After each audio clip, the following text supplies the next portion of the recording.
Goeiemôre. Dit is maandagoggend 27 Mei 2024 en ek groet julle almal hartlik hier vanaf die walle van die Groot Rivier. En ek wil begin deur vir almal baie dankie te sê wat my gister oorval het met gelukwense vir my verjaarsdag wat Sondag 26 Mei was gister. Ek waardeer elkeen se belangstelling, die woorde van bemoediging, die woorde van aanhou en uithou, en dit is werklik waar vir my 'n riem onder die hart, dat daar soveel sterk ondersteuning dan ook vir hierdie kanaal van ons na vore kom. So ek waardeer al die gelukwense opreg, en ons gaan natuurlik 'n baie interessante week binne. Oor 2 dae op 29 Mei is dit verkiesing.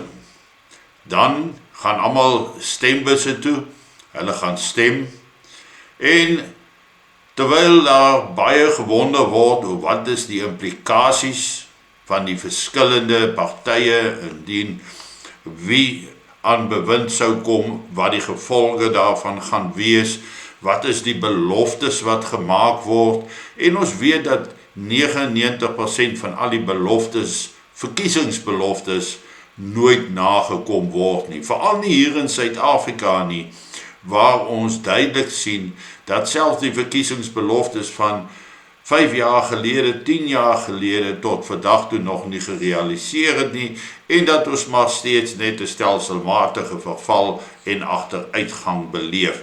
En dis asof die hele politieke spel gespeel word om in die posisie van mag te kom, om by die krib te kan uitkom waar daar geëet moet word, volgens die algemene uitdrukking.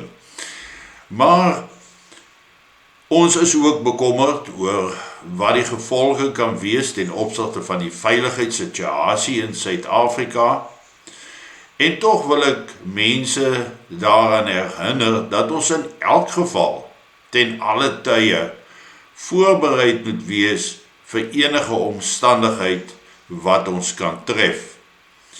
En eerskomende donderdag aand gaan ek dan 'n interaktiewe gesprek hê op my Bosberaad kanaal, waar ons 'n bietjie gaan gesels oor 'n groep Portugese vlugtelinge wat deur die woestyn en teen die kus af beweeg het. Net daai spesifieke groep, dat 'n mens kan sien, hoe was hulle voorbereid, waar was hulle tekortkominge, en waar was hulle nie reg vir dit wat gaan gebeur nie. Maar ek wil onmiddellik sê, alles begin by jou gesindheid, jou houding, jou gesindheid teenoor die lewe, jou gesindheid teenoor jouself, teenoor die mense rondom jou, jou gesindheid teenoor ander mense, en natuurlik die mense van ons land. Jare terug was ek daar in die Drakensberge, het ek 'n maatskappy toegespreek. Die maatskappy se naam was Mynkar gewees. En met die aankoms by hierdie naweek konferensie, spanbou, noem dit wat jy wil, beplanningskonferensie, het die besturende direkteur aan elke persoon so 'n goue lapelplaatjie gegee, wat ek vir jare op my baadjie gedra het. En daarop staan een woord: attitude. En alles in jou lewe hang van jou attitude af, van jou gesindheid af. En hoe ons hierdie verkiesing en die moeilike en gevaarlike tye rondom dit hanteer, gaan ook afhang van jou gesindheid teenoor die situasie. Ek voorsien die probleme voor, tydens en onmiddellik na die verkiesing nie. Daar mag insidente wees, maar almal kan rustig wees, want dit gaan eers moeiliker raak later na die verkiesingsuitslae gekom het, nadat die alliansies of wie ook al aan bewind gekom het, sukkel om hulle gesag toe te pas of al dan nie en wie dan die agitators gaan wees, wat die hele proses wil deur mekaar krap, waar volgens die verkiesing dan uitgeloop het. So, niks is onmiddellik op die horison vir ons beskikbaar nie. Doch, soos ek donderdag aand in my praatjie sal sê, is dit bitter belangrik dat jou gesindheid van so 'n aard moet wees, dat jy ten alle tye gereed is om te kan reageer onder alle omstandighede. Ons ry werk toe, ons kry 'n papwiel. Ons moet voorbereid wees om daai wiel te kan wissel. En as jy dit nie kan wissel nie, het jy 'n probleem. Nou moet jy iemand bel om die wiel te kom wissel van die kar. Dit kos vir jou ekstra geld. Of jy het nie die gereedskap in jou kar om die wiel te wissel nie, wat weer eens van 'n gebrek aan voorbereid lewe na vore bring. In die donderdag aand gesprek gaan ek met julle daaroor praat. Hoe het die mense oor die rivier gekom, die vlugtelinge in die woestyn, hoe het hulle oor die rivier gekom by die Keneni mond? Die planne wat hulle moes maak om op die ou einde amper 50 voertuie oor die rivier te kry, en hoe is hulle gehelp met water, voedsel en so meer deur die weermag, en hoe hulle gelei was om uiteindelik in Walvisbaai dan aan te kom. Nou, daar was ook geen voorsiening in die sin dat hulle geweet het, hulle gaan moet vlug nie, dat hulle geweet het dat hulle moet gaan pad gee nie, net soos ons nou in 'n situasie in Suid-Afrika is, waar ons nie weet mooi wat gaan gebeur oor die volgende paar maande nie, is dit hoe ons gesindheid ten opsigte van 'n potensiële probleem mag wees. Verstaan ons die implikasies en die gevare van 'n moontlike gewelddadige situasie in Suid-Afrika, anargie wat kan uitbreek? Verstaan ons die implikasies en wat is ons gesindheid teenoor die uitdagings wat daarmee saamgaan? Want opofferings ter wille van lewe sal gemaak moet word. As 'n mens die verligting op die gesigte sien van die vlugtelinge van 75, nadat hulle oor die rivier veilig was aan die Namibiese kant van die grens, die verligting dat hulle planne gewerk het, dat hulle sonder 'n brug oor die rivier kon kom, en die planne wat hulle gemaak het, noodgedwonge moes gemaak het.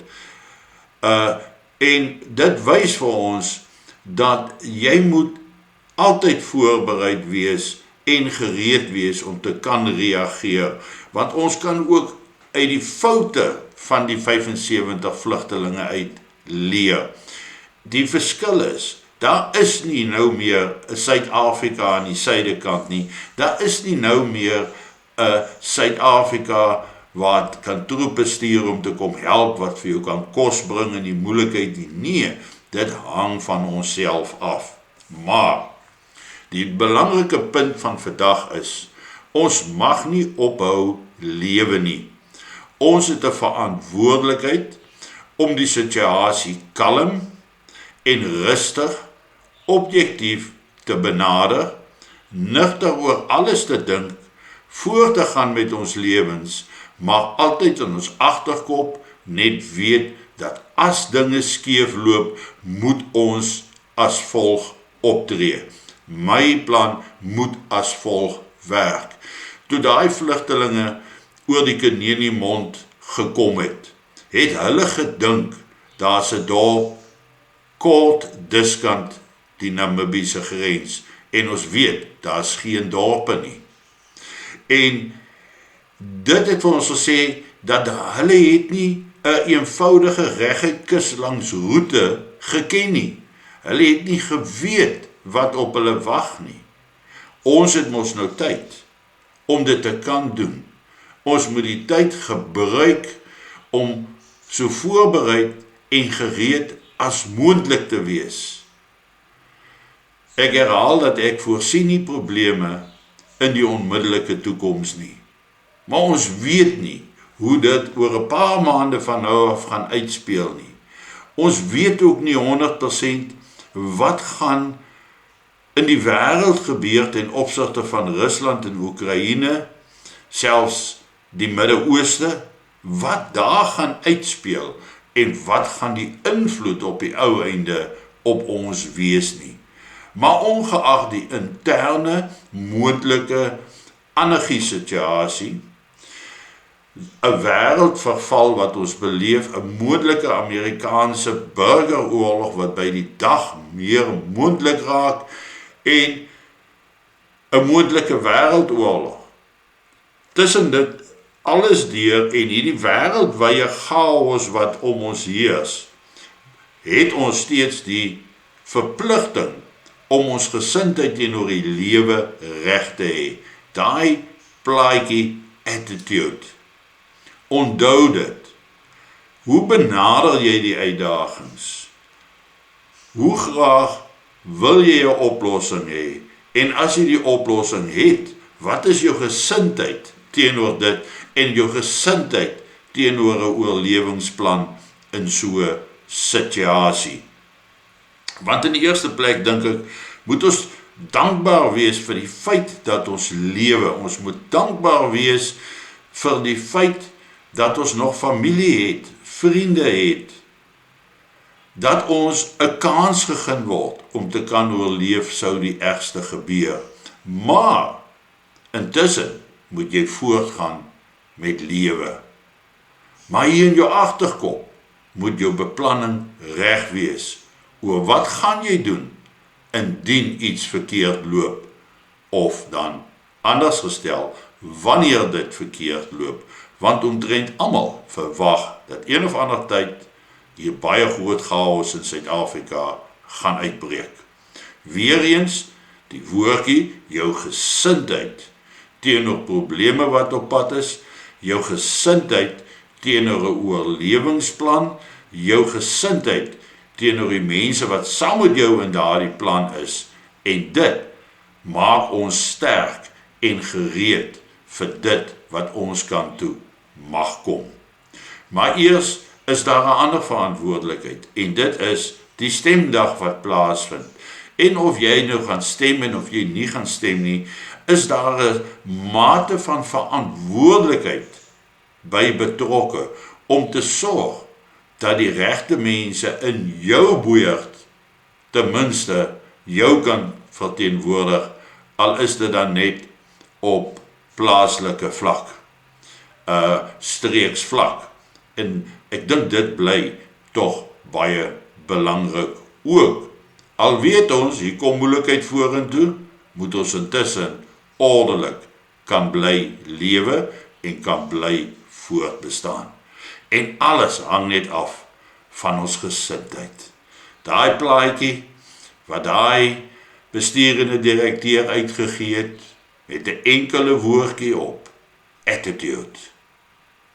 Alles in die lewe, die sukses wat jy gaan behaal, en of jy gaan misluk, hang van jou attitude af, jou gesindheid in 'n situasie. Geniet vanoggend jou kondensmelk koffie, en ek is môreoggend weer terug by julle. Mooi loop.